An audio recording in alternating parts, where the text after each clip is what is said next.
To this looming nuclear threat from Iran from the Israeli perspective. It renewed tensions between the Obama administration and Israel this week. Earlier, I spoke with the Prime Minister of Israel, Benjamin Netanyahu, about where things stand and whether he is trying to influence the outcome of our presidential campaign. Prime Minister, welcome back to Meet the Press. Thank you. Good to be with you, David. I want to talk specifically, before we get to the questions of what's happening more broadly in the Middle East and the turmoil there this week, about the threat from Iran. You spoke about that this week and this question of whether Israel has to take matters into its own hands, and you launched pretty pointed criticism at the United States. I want to play a portion of what you said. The world tells Israel, wait, there's still time. And I say, wait for what? Wait until when? Those in the international community who refuse to put red lines before Iran don't have a moral right to place a red light before Israel. Prime Minister, I want to understand very clearly what your views are. Is it your view that the Obama administration is either unwilling or unable to stop Iran from becoming a nuclear power? Now, first of all, President Obama and the U.S. administration have repeatedly said that Israel has the right to act by itself against any threat to defend itself. And I think that that remains our position. And for me, the issue is, as the Prime Minister of a country that is threatened with annihilation by a regime that is racing, a brutal regime in Tehran that is racing to develop nuclear bombs for that end.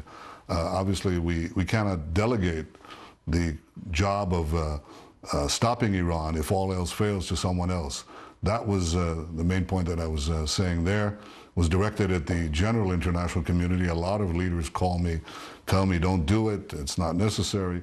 You know, the danger of acting is much greater than not acting, and I always say the danger of not acting in time is much greater.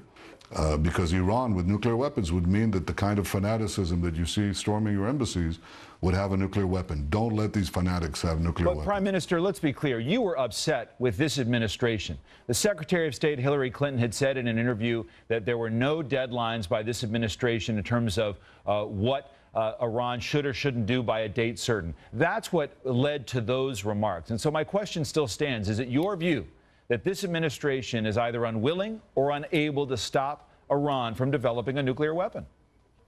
No. President Obama has said that he is determined to prevent Iran from getting nuclear weapons. I appreciate that and I respect that. I think implicit in that is that if you're determined to prevent Iran from getting nuclear weapons, it means you'll act before they get nuclear weapons.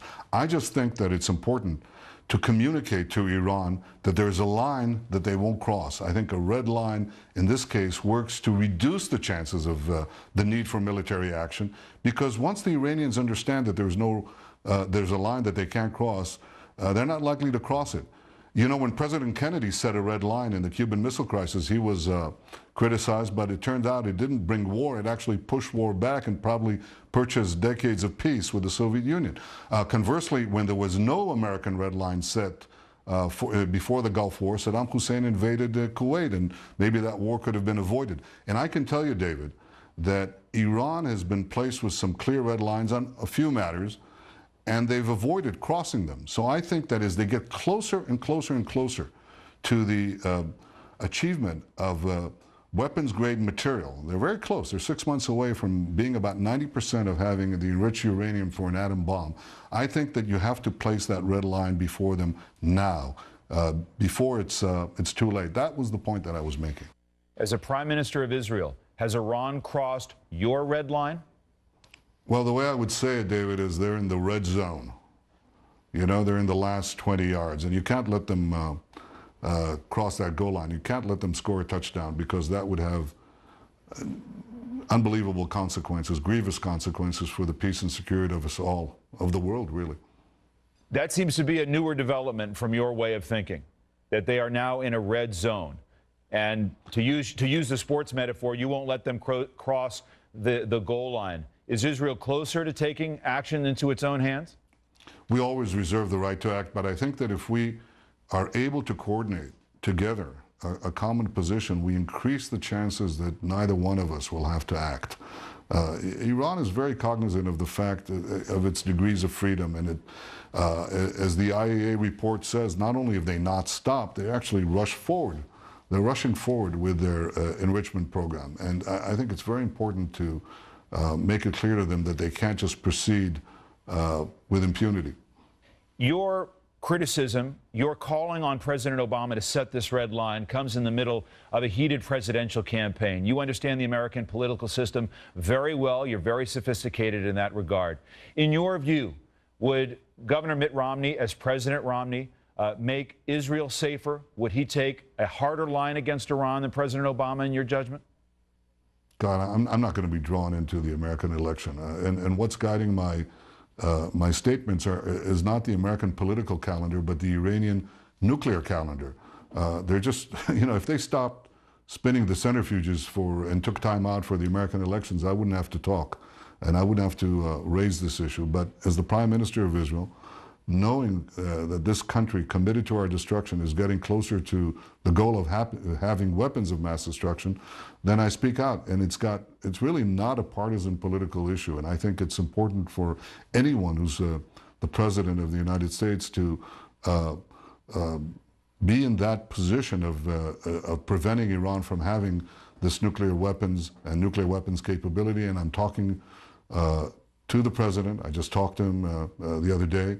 We're in close consultations and trying to prevent it. It's really not a partisan issue. It's a policy issue, not a political issue. Well, but it may not be a partisan issue. You've known Mitt Romney a long time. The reality is, tell me if you disagree, that Governor Romney, just an interview this week, said that his position is very much the same as President Obama. They are both committed to preventing Iran from acquiring a nuclear weapon. Not just as an impartial observer, as the Prime Minister of Israel. Do you agree with that? That both the President and his challenger have the same view with regard to preventing Iran from going nuclear? I have no doubt that they're equally committed to preventing that. It's a vital American interest. It's an existential interest on my case. So this isn't the issue. We're united on this across the board. Why can't Iran be contained just as the Soviet Union was? There are those in your country and in the United States who believe that a containment strategy would actually work. I think Iran is very different. They put their zealotry above their survival. They have suicide bombers all over the place. I wouldn't rely on their rationality. Since the advent of nuclear weapons, you've had countries that had access to nuclear weapons who always made a careful calculation of cost and benefit. But Iran is guided by a leadership with an unbelievable fanaticism. It's the same fanaticism that you see storming your embassies today. You want these fanatics to have nuclear weapons? I mean, I heard some people suggest, David, I actually read this in the American press. They said, well, if you take action, that's a lot worse than having Iran with nuclear weapons. Some have even said that Iran with nuclear weapons would stabilize the Middle East. Stabilize the Middle East. I think the people who say this have set a new standard for human stupidity. We have to stop them. Don't rely on containment. That is not the American policy. It would be wrong. It would be a grave, grave mistake. Don't let these fanatics have nuclear weapons. It's terrible for Israel. It's terrible for America. It's terrible for the world. Prime Minister, one more question on the American election. You have been accused this week by pundits in this country of trying to interfere in this presidential election, siding with Governor Mitt Romney. Now, Governor Romney, for a year, and he said it in his convention speech, has said, quote, President Obama has thrown allies like Israel under the bus. Do you agree or disagree with Governor Romney's charge? It's a serious charge. Well, you're trying to get me into the American election, and I'm not going to do that. The relationship between Israel and the United States is a bond it's just a very powerful bond. It was, it is, and will be. It will continue to be. And I can tell you, there's no leader in the world who's more appreciative than me of the strength of this alliance. It's very strong. There's no one in Israel who appreciates more than me the importance of American support for Israel. It's not a partisan issue. In fact, we cherish the bipartisan support of Democrats and Republicans alike. This is critical for us. But Prime Minister, with respect, if I may just interrupt you. That we take. I think this is a very important point because you say you don't want to interfere in the election. There are tens of millions of Americans who are watching that speech, who hear that rhetoric, who hear that charge, who may not understand the complexities of this issue. You are the leader of the Jewish people. You say this is not a partisan issue. You get billions of dollars from direct foreign investment from this country, hundreds of millions of dollars from Americans, Jews and Christians alike from this country. It seems to me for you to remain silent on whether this administration has thrown Israel under the bus is tantamount to agreeing with the sentiment. So where do you come down on that specific charge against President Obama? No, there you go again, David. You're trying to draw me into something that is simply not the case, and it's not my position. My position is that we have strong cooperation. We'll continue to cooperate. We're the best of allies, and Israel is the one reliable ally of the United States. So President Obama has not thrown Israel under the bus until yesterday. So there's no bus, and we're not going to get into that discussion except to say one thing: we have a strong alliance, and we're going to continue to have a strong alliance. I think the important question is where does the only bus that is really important is the Iranian nuclear bus. That's the one that we have to derail, and that's my interest. That's my only interest. Final question on the broader Middle East and what we're seeing this week. This anti-American and indeed anti-Israeli rage throughout the Middle East, attacking our embassy, killing a United States ambassador, as you well know. What has been unleashed, and what can the United States and its allies specifically do to contain it? Well, look, I think people focus on the spark of reprehensible and irresponsible film is a spark, but it's not. It doesn't explain anything. I mean, it doesn't explain 9/11. It doesn't explain the decades of animosity and the grievances that go back centuries. In fact, there's a tinderbox of hatred here from a virulent strain of Islam that takes moderate Muslims and Arabs and attacks them first, but seeks to deprive all of us of the basic values that we have. They're against human rights. They're against the rights of women. They're against freedom of religion. They're against freedom of speech and freedom of expression.